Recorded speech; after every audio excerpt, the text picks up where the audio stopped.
Tan ani wolonwula tana sira lakamanikaw fe Kayi mara la ni Bamako o waati kelen bɛ bɛn wulanɛgɛ ɲɛ kelen ma Washington DC Amérique jamana faaba kɔnɔ an balimaw aw n'ula ayow bisimila VOA Bambara ka malikura kunnafoniw kɛnɛ sigira bi kunnafoniw la kumaba dɔw bɛna tali kɛ ninnu de kan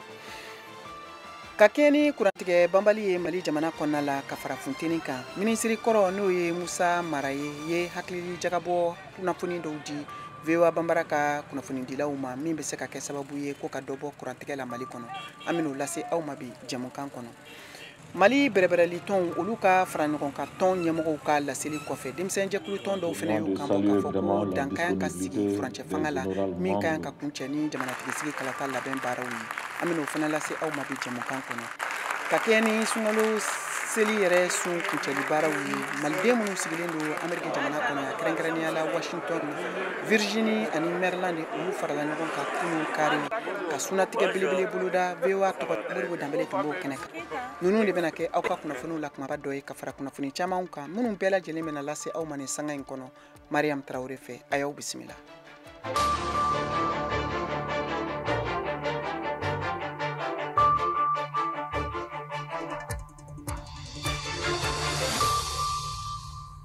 an balimaw an ka foli b'aw ye kokura ka lase aw ma ka fɔ nin ye VOA Bambara ka malikura kunnafoniw kɛnɛ sigilen bi ntɛnɛn avril kalo tile 8 san 2024 kunnafoniw bɛna lase aw ma Mariam Traoré fɛ ka bɔ studio 6nan na VOA soba kɔnɔ Washington DC aw ka kunnafoniw filɛ ka kɛɲɛ ni kurantigɛ banbali ani funteni juguyali ye Mali jamana kɔnɔna la min degun bɛ ka se mɔgɔ caman de ma nin waati in na Mali fan bɛɛ Mali minisiri dangankɔrɔ n'o ye Musa Mara ye bɔra ka hakili jagabɔ jalatigɛli dɔw kɛ ko walasa cogo min na fɛɛrɛw ni dabaliw bɛ se ka sɔrɔ kurantigɛ la ni ka degun wuli ka bɔ maaw kan a ɲininkali kɛra VOA ka kunnafonidila Mariam Kuyate fɛ ka bɔ Bamako a ye min sɔrɔ Musa Mara bolo an k'o lamɛn Mali la bi courant sɔrɔ sira ye saba de ye anw bolo courant sɔrɔ sira fɔlɔ ye min ye an b'a fɔ minnu ma ko baraji n'an bɛ taa kogo da ji camancɛ la ka courant dilan ni a ye ji fanga sababu la o baraji minnu b'an bolo jamana in kɔnɔ yan olu bɛ courant di an ma mais bi an ka tiɲɛ fɔ olu tɛ se ka courant di ka tɛmɛ u bɛ courant min di bi ka d'a kan baraji jiw jiginna kosɛbɛ salon an ma ji caman sɔrɔ wa o jiw bɛ jigin de parce que jiw jiginni de o fanga de bɛ kɛ ka courant dilan donc fo ka samiya nalina de ka samiya laban pour que ji ninnu ka yɛlɛ sanji sababu la o tɛ sira ye an bɛ se ka sira min ta bi sira filanan n'o ye sira fanba yɛrɛ ye o ye taji ye an bɛ courant dilan ni taji de ye kosɛbɛ gurupuw sababu la gurupu belebelew de bɛ EDM bolo nka taji ka kɛ ka courant dilan o kɔlɔlɔ ye mun ye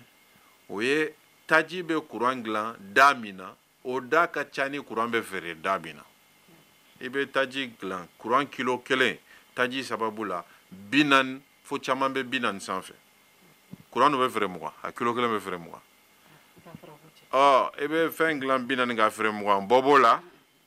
donc taji fɛnɛ tɛ solution ye ne yɛrɛ bɛ deli k'a fɔ n ko taji bɛ EDM daji de an ka an kɔ don taji la hali diɲɛ kalayali a bɛɛ ye taji de ye o a bɛ fɔ min na tubabukan na changement climatique ni fɛnw taji jenini de nana diɲɛ kalaya funteni bɛ cogoya min na bi an bɛɛ bɛ dɔ da la donc taji fɛnɛ tɛ solution ye solution sabanan ye o ye min ye an bɛ courant san an dafɛ jamanaw bolo kɛrɛnkɛrɛnnenya la Côte d'Ivoire an bɛ courant san Côte d'Ivoire bolo depuis 2011 u bɛ courant d'an ma an b'a san wa n'i y'a lajɛ fɛnɛ olu bɛ courant di anw ma da min na o ka nɔgɔn kosɛbɛ ni anw yɛrɛ bɛ courant dilan da min na n y'a fɔ sisan ko courant kilo kelen a bɛ dilan anw fɛ taji sababu la 40 dɔ Côte d'Ivoire bɛ courant di anw ma 13 14 a kilo o ka jan ɲɔgɔn na dɛ o courant min bɛ d'an ma 13 14 an b'o feere 20 an bɛ tɔnɔ sɔrɔ a la n ko o de la n y'a fɔ n ko siga foyi wɛrɛ tɛ nin na sira kelen min bɛ yen n'a bɛ se ka dɔ bɔ an ka bi masini fɔ dɛ bi o ye Côte d'Ivoire courant ye teliya la nka monsieur Mara ni dun y'a jateminɛ dakun dun bɛ ani Côte d'Ivoire jamana cɛw jagokɛla ka juru bɛ a bɛ a feere maa min ma o tɛ jago bali aw ni ɲɔgɔn cɛ an ka segin ani an ka jurumantigi ka kuma karisa i ka juru banna an bɛ dɔ bɔ k'o kɛ ka dɔɔni bɔ a la ka yira ŋaniya yira i bɛ deli ka courant min d'a ma n'i ye caman bɔ a la an b'a ɲini fɛ i ka segin o kan ka caman fara a kan ka se i seko n'i damayira bɛɛ la anw fɛnɛ bɛ an kalikan min d'i ma zeyina i mana courant kilo fɛn fɛn d'a ma an b'a wari sara a tɛ kɛ juru ye wa an bɛ tila k'a f'i ye fɛnɛ i mana courant kilo d'a ma an bɛ tɔnɔ min sɔrɔ a kan o tɔnɔ an t'o garder dɛ an b'o kɛ ka juru kɔrɔlen sara ni maa n'i ka jurumantigi ye o kuma sugu kɛ ale yɛrɛ fɛnɛ ka intérêt b'a la o bawo ale bɛ courant feere ma a t'a d'i ma dɛ i b'a sara de a yɛrɛ ka intérêt b'a la a ka ca ala fɛ a bɛ sɔn i ka kuma ma Mali bɛrɛbɛrɛli tɔnw ka fara ɲɔgɔn kan tɔn ɲɛmɔgɔw olu ka laseli kɔfɛ denmisɛn jɛkulu tɔnw fɛnɛ bɔra ka laseli kɛ k'a fɔ ko dankan ka sigi Mali furancɛ fanga la ni o bɛ wele ko transition ko walasa joona wulikajɔ baaraw ka sabati ka jamanatigi sigi kalata labɛn baaraw daminɛ VOA Bambara ka kunnafonidila Mohamed Danyogo ka bɔ Bamakɔ ale b'o kunnafoniw lase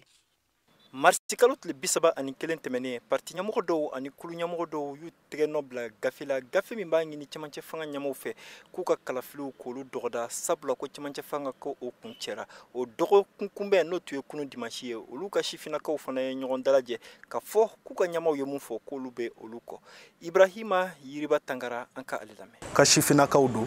minnu jɛra bi ka fara ɲɔgɔn kan ka communiqué kɛ mun b'a yira k'a fɔ u ka président ye u tɛgɛ nɔ bila gafe mun na le 31 n'o ye marsi kalo tile 31 tɛmɛlen dɛmɛ don ka ɲɛsin u ka président jɛkuluw ma welewelekan don ka ɲɛsin u ka président ma k'a fɔ u b'u ka président fo k'u waleɲuman dɔn u ka cɛsiri la hakilina mun bɛna ni basigi ye jamana kɔnɔ ani hakilina mun bɛna ni basigi ye jamana ka akɛw lapasali la ni sifinnaka ninnu u yɛrɛ gafe min bɔ u yɛrɛ tɔgɔya la o kɔnɔna la sa u y'a yira k'a fɔ ko cɛmancɛ fanga ɲɛmaaw k'u bɛ laɲiniba min k'u fɛ k'o de ye u y'u kumakan min di malidenw ma k'u ka o labato Amadu Faran Samake n'ale bɛ far an ka wuri la an ka ale lamɛn an ye ɲɔgɔn sɔrɔ bi k'a yira anw sifinnakaw k'a yira k'a fɔ kumakan ye koba ye an ka jamana kɔnɔ n'i y'a mɛn ko jamana n'i y'a mɛn ko hali du kumakan de don bɛnkan de don n'aw bɛn'a kan fo bɛɛ k'i ta bato n'i y'a mɛn mɔgɔw bɛ da karisa la karisa ɲɔgɔn tɛ kumakan de b'a la n'i y'a mɛn bi yɛrɛ mɔgɔw b'a fɔ ko parti politique ma ɲi u y'an janfa u y'a kɛ tan parce que u ye kumakan dɔ de di min ma se ka bato ne bolo ni mɔgɔ wɛrɛw y'o kɛ u fana kan ka bila o minɛn kelen kɔnɔna la donc an k'a ye k'a fɔ mɔgɔw k'u jija u ka kumakan na kumakan min don fana u ko u bɛ élection organisée u ma dɔw ma a fɔra k'a fɔ u si tɛ kɛ candidat ye donc u k'u hakili to la k'a fɔ k'u tɛ kɛ candidat ye maliyɛnw tɛna ɲinɛ a kɔ maliyɛnw tɛna sɔn a ma u ka da la k'a fɔ fana u ka élection organisée an ka bɔ nin kɔnɔna la nka i ka dɔn k'a fɔ maa caman wɛrɛw bɛ yen minnu bolo kalafili kɔni a man ka kɛ nin wagati in na wa sɛbɛn kofɔli min bɛ ka ta nin parti politique nin kulu fɛ k'a fɔ ko kalafili ko o wagati sera ko o sɛbɛn yɛrɛ ko o tɛ se ka don ba la madame Kulibali Aminata Sangare n'ale kɔni bɛ wasaden bulon kɔnɔna la an k'ale hakilinata lamɛn ne ti yɛrɛ y'a kɔnɔ mun na parce que u bɛ ka min ta président ka décret min ta président ka décret ti constitution sanfɛ o sariya suma fɔlɔ min laban min ta la sisan n'o ye o ta la juillet 2023 kɔnɔna na o de y'an ka sariya sunba ye sariya bɛɛ bi gulonnen don o de la wa ale de b'a bɛɛ sanfɛ o de ko transition bɛ ban ni président sigi ye n'a bɛ ban ni président sigi et puis président kɔrɔlen tagatɔla ka charge bɛɛ di président kura ma transition bɛ ban ni o ye et puis assise ko de 5 mois de 6 mois à 5 ans donc ni o de y'o fɔ o assise o jamana kɔnɔdenw de sigila k'o miirina ta k'o fɔ anw de bɛnna o kan donc n'an bɛnna o kan o waleyali kɔnɔna na baara bɛ ka kɛ o de kan n'i ko ko décret président ye o décret ta waati min a y'a sɔrɔ gɛlɛya dɔ de bɛ jamana in kan n'o ye CEDEAO ka bingali wale donc pour ka se ka jamana kɔnɔdenw fosi ka bɔ o la k'u ka souffrance abrégée président ye décret dɔ ta k'a yɛrɛ fosi ka bɔ. Amadu Mayiga n'ale ye maliden ale fana bolo an bɛ wagati min na ko sisan ka da jamana lakanabaliya kow kan kalafili o tuma tɛ sisan ye. hakilila bɛnkan dɔ de kɛra malidenw ni ɲɔgɔn cɛ ni ka sigi ka kuma o sɔrɔla sigi jumɛn fɛ olu bɛ tali kɛ lakanabaliyaw kan ani jamana bɛ gɛlɛya minnu kɔnɔ olu caman y'a yira k'a fɔ ko nin wagati in na kalafiliko kuma kɔni an da tɛ se ka don a kuma la fɔlɔ sabula jamana bɛ gɛlɛya min na an ka hali n'an ma bɔ a kɔnɔ pewu an ka se ka belebele k'a la sabula togodala mɔgɔ minnu bɛ yen kana minɛ mali caman cɛ bolo ka taa fo kuran fanfɛla fɛ basigi tɛ yen bi n'i ko bɛ kalafiliko kuma kɔni fɔ la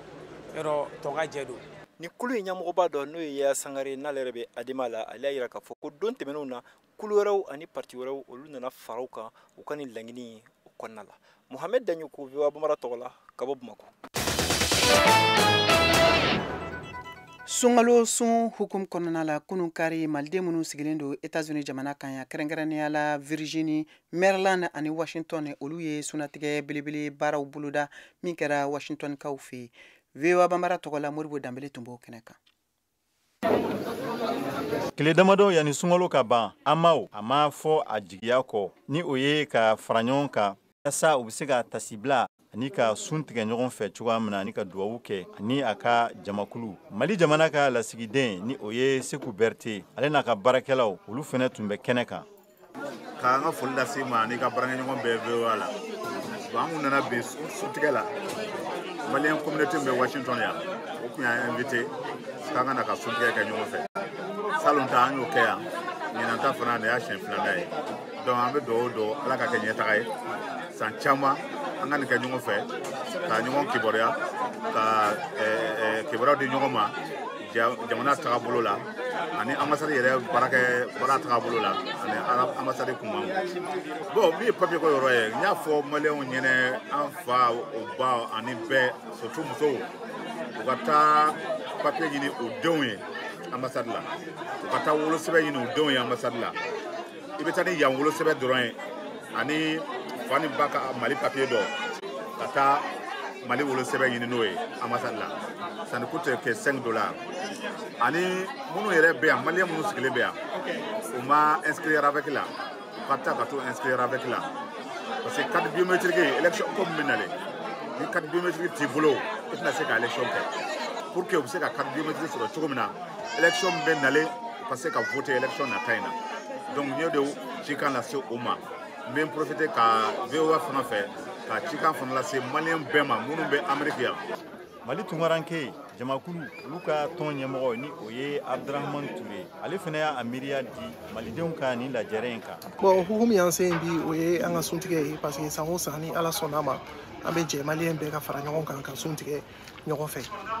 En association et projet dont entamé avec une autre association qui s'appelle African Committee. Donc min b'a ɲɛma a tɔgɔ Dayana Konate a bɛ ka an dɛmɛ maliyɛn minnu bɛ Amérique dugukolo kan ni o Ala ma se ka papier nɔgɔya u ye u ka se k'u dɛmɛ ka se ka papier ko ɲɛnabɔ u ye u ka se ka permis sɔrɔ ka se ka baara kɛ ka balo hɔrɔnya la ka se ka hali voyager ka sɔrɔ green card tɛ passeport américain tɛ. Donc o projet de daminɛna an bɛ ɲɔgɔn na an tun bɛ k'o de expliquer mɔgɔw k'a faamuya ka mɔgɔw informer nin ko in ka se ka passer congrès la maliyɛn bɛɛ k'a nafa sɔrɔ. Anw bɛ yan fɔlɔ an bɛ ka campagne ba kɛ auprès des autorités américaines congressmanu ani an ka sénateurs donc an kan ka fara ɲɔgɔn kan ka congrès ba de kɛ k'a yira Mali bɛ jadi min na maliyɛn minnu bɛ yan u n'a ka kan parce que dugu tɔw y'a sɔrɔ anw fana n'a ka kan. Ni fara ɲɔgɔn kan in a tun tɛna se ka kɛ ni club de doyen ni ale tun ma dɛmɛ don u ma. O hukumu kɔnɔna la Nasiru Ba, Adam Wolegem, Kader Tunkara ni olu ye mɔgɔ ye mun bɛ club de doyen la u fana y'u ka nisɔndiya jira kosɛbɛ. Bi an nana suntigɛ kɛ maliyɛnw ka communauté fɛ maliyɛnw ka organisation ba yan nɔ n'o ye association des Maliens de Washington o b'a d'an ma doyen fana b'a d'an ma donc an b'u dɛmɛ quoi doyen ye mɔgɔkɔrɔbaw ka organisation ye anw bɛ yan nɔ minnu san 10 san 20 san 30 a n'a kɔ donc anw de bɛ u jukɔrɔma don quoi donc an ye nin suntigɛ in kɛ ɲɔgɔn fɛ hɛrɛ la an bɛ dugawu kɛ fana Ala ka san wɛrɛ ta yira an na hɛrɛ la minnu nana a ma mɛn ani minnu nana a mɛnna n'an m'an bolo di ɲɔgɔn ma Maliko la a tɛ ɲɛnabɔ anw bɛ Amérique yan nɔ san 30 san 35 dɔw bɛ yan san 40 donc ni minnu nana bi anw de kan ka sira yɛrɛ u la an de kan k'an bolo di ɲɔgɔn ma n'an m'an bolo di ɲɔgɔn ma anw ye fili minnu kɛ ka tɛmɛ pour que o fili olu kan'o sɔrɔ o de ye ɲɔgɔn dɛmɛ yɛrɛ ni suntigɛ n'a ɲɔgɔnnaw ka jɛ ka fɛnw kɛ ɲɔgɔn fɛ ni de b'a jukɔrɔ. Donc an farala ɲɔgɔn kan an nana dumuni kɛ ɲɔgɔn fɛ an selila ɲɔgɔn fɛ an ye dugawu kɛ ɲɔgɔn ye. Ne bolo ɲinɛ ta jara san o san fana a bɛɛ ka di ɲinɛ fana ta jara komi san tɔ. Bɛ welewelekan jumɛn kɛ ka se malidenw ma minnu bɛ yan ani minnu bɛ Mali la nin wagati in na. Bɛn ani sabali ka kɛ ɲɔgɔn fɛ ka ɲɔgɔn minɛ n'an bolo fila ye ka don da kelen fɛ ka bɔ da kelen fɛ n'o kɛra Mali yɛrɛ bɛ bɔ nɔgɔ la faso bɛ yiriwa yama problème fɛn bɛ faso kɔnɔ bi o kelen de b'an fana bolo kɔfɛ n'anw bɛnna jamana bɛ fara ɲɔgɔn kan n'an farala ɲɔgɔn kan jamanadenw bɛ fara ɲɔgɔn kan so jamana bɛ bɔ nɔgɔ la mali bɛ yiriwa hali bi ala ka mali yiriwa ala ka mali sankɔrɔta ala ka hɛrɛ kɛ maliyɛn den fɛn o fɛn n'a sigiyɔrɔ bɛnnen don ameriki ma bi ala ka hɛrɛ k'a bɛɛ lajɛlen ala k'a ɲuman sigi so maliyɛnw min bɛ yan mun bɛ kɔfɛ a foli k'u ye hali bi fɔlɔ quoi mais n bɛ min demande maliyɛnw an ka kɛ ɲɔgɔn fɛ an ka ɲɔgɔn minɛ jamana bɛ cogo min na bi vraiment foyi tɛ se k'o bɔ ni ɲɔgɔn minɛ tɛ anw bɛ kɔnɔna la surtout jamana sigilen bɛ ka anw de lajɛ u bɛ fɔ anw de ma ko les diplomates donc anw ye diplomate min an ye ambassadeur de ye donc vraiment on doit donner des conseils à la diaspora et vraiment ka ɲɔgɔn minɛ ka ɲɛ maliyɛn bɛ dafa n'an ye sagasogo yɛrɛ sɔrɔ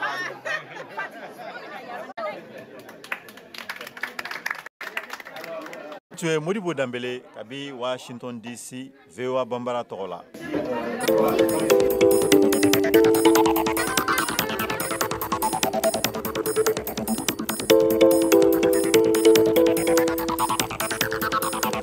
VOA Afrique ni VOA Afrique ye una adamadenw lafiyara kunnafoniko la. nɛgɛ ɲɛ kelen o tɛmɛna an ka kumaso kɔnɔ ni sanga 31 nin ye an donnen VOA Bambara ka jɛmukan tako filanan o hukumu kɔnɔna la aw bɛ se k'an sɔrɔ VOA ka radio fiɲɛsiraw bɛɛ lajɛlen kan Bamako n'a lamini ye fiɲɛ turukala 102 o fiɲɛsira ye walima a y'aw sɔgɔ an ka page Facebook YouTube ani Instagram bɔlɔlɔsira kan VOA Bambara kunnafoniw bɛ ka lase Mariam Traoré fɛ an bɛ taa Senegal jamana kan u ka jamana ye jamana fanga kura sɔrɔ u ka jamana sigi kalata kelen kɔfɛ a yirala k'a fɔ maa 30 ɲɔgɔn bɔɲɔgɔnko olu de sugandira 25 olu kɛra minisiri ye 5 olu kɛra u ka cɛden ɲɛmɔgɔ ye o kunnafoniw hukumu kɔnɔ Kayatu Traoré ka sɛgɛsɛgɛli sera a ma a ye kuma di Cambel Gembayara ma maliden don min ye kunnafoni sɛnsɛnna ye ni a sigiyɔrɔ bɛnnen don Faransi jamana ma an ka u ka kumakanw lamɛn Senegali jamana ɲɛma kurasigi na ni fanga yɛlɛma in na diɲɛ kɔnɔna a kɛra fiɲɛkura ye fiɲɛkura min ni diɲɛma bɛɛ lajɛlen y'a lakodɔn nka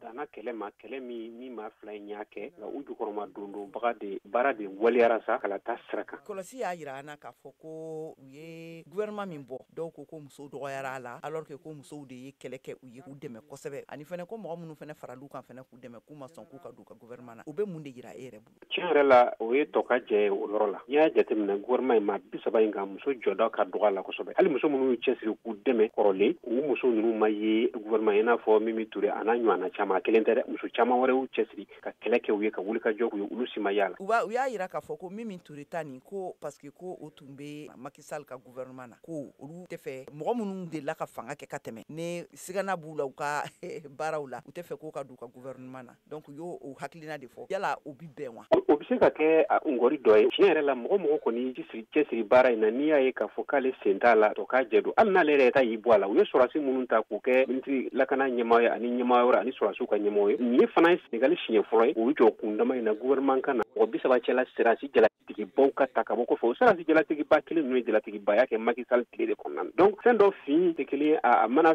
kɛ cogo cogo ko daɲɔgɔnma ye kɔ la sa nka tiɲɛ yɛrɛ la min ta a bɛ se ka kɛ o ye jɔyɔrɔba sɔrɔ a kɛra fo ministre ɲɛmaa ye nka kɛlɛ bolo ma u ye hakilina dɔ ye min bɛ se ka faamuya nka n'i ye mɔgɔ yɛrɛ sugandi ta jateminɛ ni maa minnu taara tiɲɛ yɛrɛ la sigi tun bɛ kɛ ka ni min ye k'a fɔ denmisɛnw sen n'a ka yaala k'a sababu kɛ denmisɛnw de y'u jukɔrɔma don o ma kɛ musow sen ka yaala musow de y'u jukɔrɔma don o ma kɛ u ye yɛlɛma min boloda yɛlɛma i n'a fɔ yɛlɛma tɔ k'a jɛ don a danu yɛrɛ ka tɛlɛ ma u ka tɔn jɛkulu ma u bɛna se ka Senegalikaw nimisi wasa wa nin ye fura dabɔ ye o la wa ayiwa an kɔni bɛ sigi k'o de lajɛ u kɔni ma se ka faamuya k'u la fɔlɔ i da magara sɔrɔdasi jalatigi ko min na nin n'i ye lajɛli kɛ farafinna tilebiya fanfɛla la fɛ jamana fila ɲɔgɔn b'u kɛrɛfɛ n'o ye Mali ani Laginɛ ye minnu fanga bɛ sɔrɔdasiw bolo u ye fanga daraki de kɛ ka sigi fanga la yala o hakilinaw de ye u bila nin na u ye misaliya jumɛn sɔrɔ o la u ka kuma kɔrɔfɔlenw na u b'a yira k'a fɔ ko tiɲɛ yɛrɛ la n'olu kɔni tun ye fanga ta a bɛ gɛlɛya u n'u ka jamana marabaa ɲɛmaakɔrɔ ni ɲɔgɔn cɛ n'o ye fanga faaba ye a bɛ gɛlɛya u ni ɲɔgɔn cɛ u ka kuma kɔrɔ n'i y'o jateminɛ o b'o yira kuma kɔrɔ ninnu talen ko ka bɔ u ye minisiri min ta ka ɲɛsin sɔrɔ yakubɛla o ye mɔgɔ min bɛ Senegali ka ayiwa wari kura ko kɔfɔ min tɛ CFA ye o fana ye tamasiyɛn filanan tamasiyɛn sabanan ka ni sɔrɔdasi jalabatigiba ninnu ta Macky Sall te la kuta ku cugu gouvernement kono ku bla gouvernement ni mayoro la o be fendo wira fendo ko bi yelema ko fo nga yelema in fana ni yafa ibi dansira la ka sabo ke o ko fo kele munu yo fo galila utlala ka sego ko ka fanga yare fana roli tani ka so be ko mi fo ni sigira fanga na ibe woliya minta ulu be ka janyo na ko jege jala ni baji ka zam ka sabo ke fanga o fana ya dama ngama an klo kere bo si ka nya kere bo si sa ka laje amana laba mina jalut no balama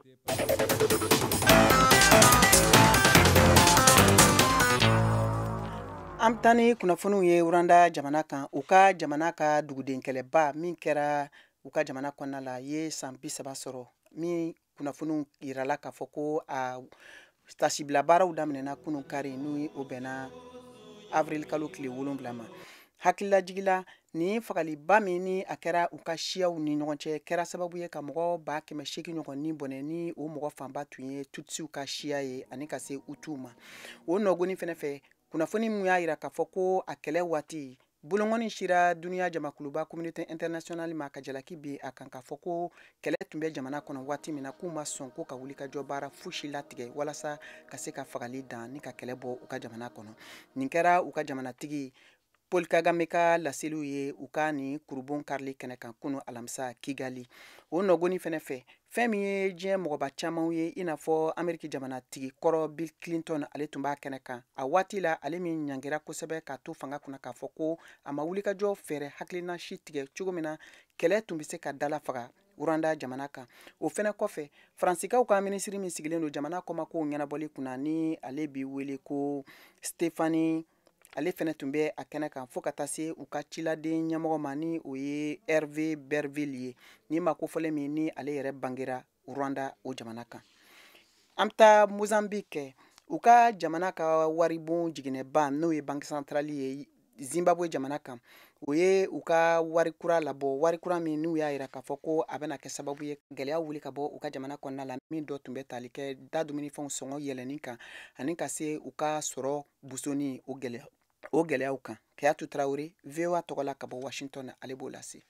Zig n'o ye Zimbabwe goldu tɔgɔ suruman ye bena Zimbabwe dollar nɔrɔ bila min nafa cunna kosɛbɛ salongo ne ka a kɔlɔlɔw sigi sanni feere siraw kan banque central gouverneur John Musa Vanyu ka fɔla k'a daminɛ bi la an ka bankiw bena an ka wari kɔlɔn in falen nafolokura bɔlen in na a ka fɔla a bɛ ka nafolokura ni yiraliw kɛ waati min na a ye laseli kɛ bankiw ka nafa dɔgɔyaliw la kosɛbɛ min bina ka bɔ 130 la ka kɛ 120 ɲɔgɔn ye an ka nin nafolokura ni n'o ye Zigi ye a bena kɔkɔrɔma don n'an ka dugujukɔrɔmafɛnw camanw ye lulu ni marjanɛw ni jamaw kɛrɛnkɛrɛnnenya la ani sanu ye Musa Vanyu ka fɔla nin taabolo nunu a bena kɛ sababu ye ka nɔgɔya don an ka sanni feerew siraw la ani an ka nafolokun baaraw la a ka laseliw la a bɛ ka wari kura nin yira waati minnu na ne a bɛ tigɛ segin kan ka daminɛ 1 na ka taa se fo 200 ɲɔgɔnna ma salongo dollar zimbabwean bina ne 100 ɲɔgɔnna ye ka kɛɲɛ ni l'Amérique wari ye tile 21 bɛ jamanadenw bɛɛ lajɛlen bolo ka taa u ka wari kɔrɔw falen wari kura nin na Musa Vanyu ka laseliw la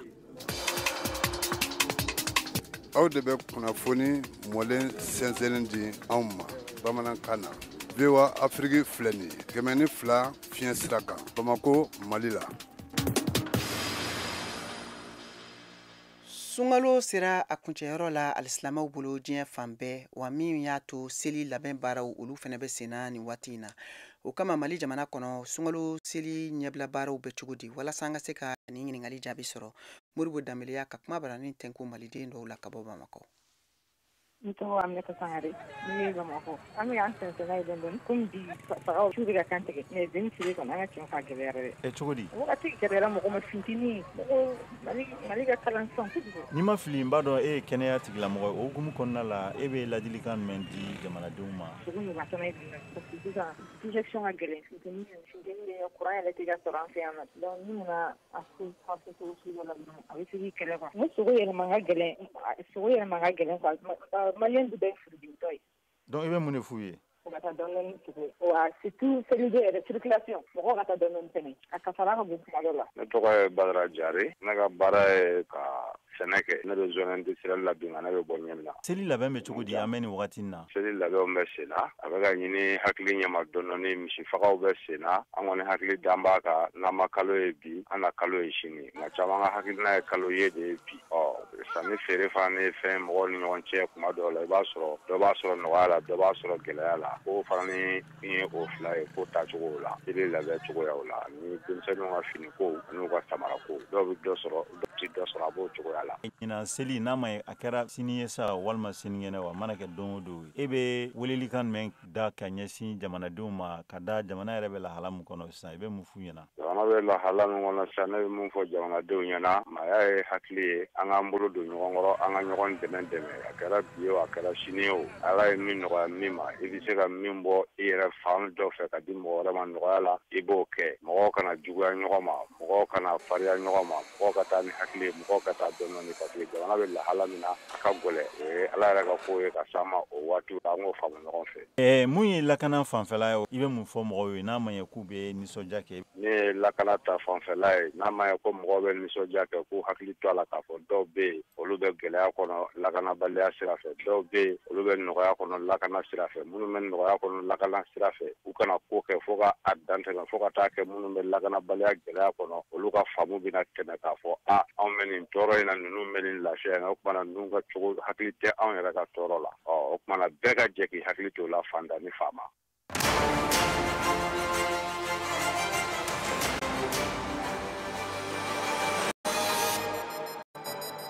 a y'aw ka kunnafoniyaw sɔrɔ don o don sɔgɔma VOA tabalen kan VOA Bambara ka tile kunnafoniya kun fɔlɔw sanga 30 kɔnɔna na o bɛ kɛ don o don tɛnɛn ka taa bila juma la sɔgɔmada nɛgɛ kaɲɛ 7 mana tɛmɛ ni sanga 30 ye wa segin bi k'a kan tuguni nɛgɛ kaɲɛ 9 waati ni VOA tabalen ye a y'aw ka tile kunnafoniya kun fɔlɔw sɔrɔ Mali ale ni diɲɛ bina kun kan VOA tabalen ka kunnafoniya kunkun n'a ɲɛɲɛ di aw ma n'an baaraɲɔgɔnw ka wulikajɔ ye Mali kɔnɔna na farafina ale ni diɲɛ fantan 4 bɛɛ lajɛlen.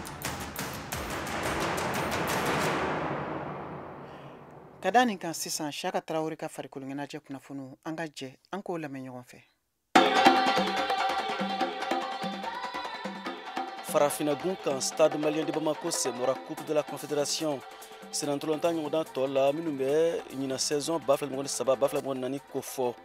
bari Ghana Dreams FC ni a ye filani bin kɛ kunu kari avril kalo tile 7 san 2024 na Ghanakaw fɛ celu kelen fan fila bɛ fɛ simasisi la o ɲɔgɔndan ye quart de finale ko segini de ye o y'a sɔrɔ tagali la Bamako yan karijan tɛmɛnen Stade bina Dreams FC ɲɛkɔrɔ Bamako celu kelen Stade y'o sɔrɔ Dreams FC celu 2 n'i y'a bɛɛ fara ɲɔgɔn kan Dreams FC celu 3 Stade Malien de Bamako celu 2 Stade Semole kafu ka ɲɔgɔndanw tɔ la minnu bɛ ɲina saison ko fɔ balana ko tɛ Aliou Sidibe kafɔ la farikolo ɲɛnajɛ kunnafonidila don Bamako. Kabi balontan tali la u ye binni min kɛ Ghana ɲɛkɔrɔ anw yɛrɛ fɛ yan Stade 26 mars 2 ni 1 o de an bɛ se ka fɔ Stade yɛrɛ gatigɛ dɔgɔya kosɛbɛ parce que papier kan bɛɛ kun b'a dɔn k'a fɔ min ye Stade an bɛ se ka fɔ a kun ka girin ni min ye Dream FC ka bɔ Ghanakaw fɛ yen nɔ n'i y'a ta k'a lajɛ ale ye tɔnkɔrɔba ye ka tɛmɛ Dream FC kan parce que Dream FC ye tɔnkura créelen de hali n'a sɔrɔ académie don Stade ka kokɛtaw n'u ka m'a fɔ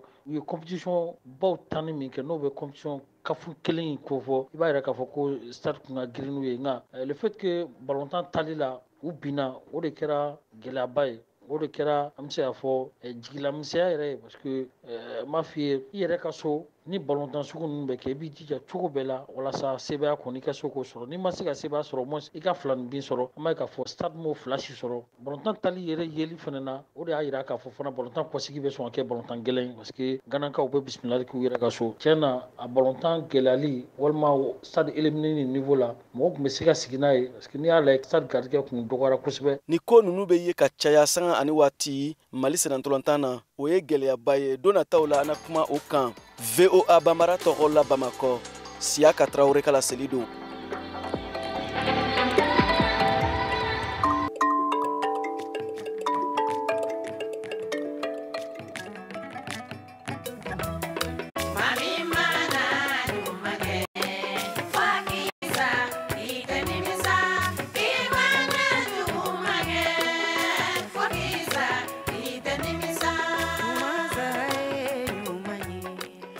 Balimaw a y'a faamu cogo min na ni de bɛna dan sigi aw ka bi Mali kura kunnafoniw na min labɛnna Seko ka cɛjan Cheikh Thierno fɛ an ka nɛgɛw karafe o tun bɛ Akila bolo a laseraw ma Mariam Tarawele fɛ ka bɔ studio 6nan na aw ni ce aw ka kulomajɔ la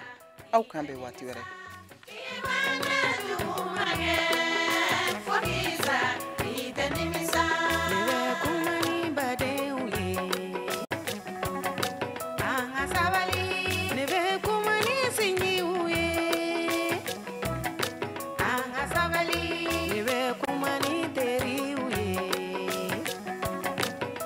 Nasaba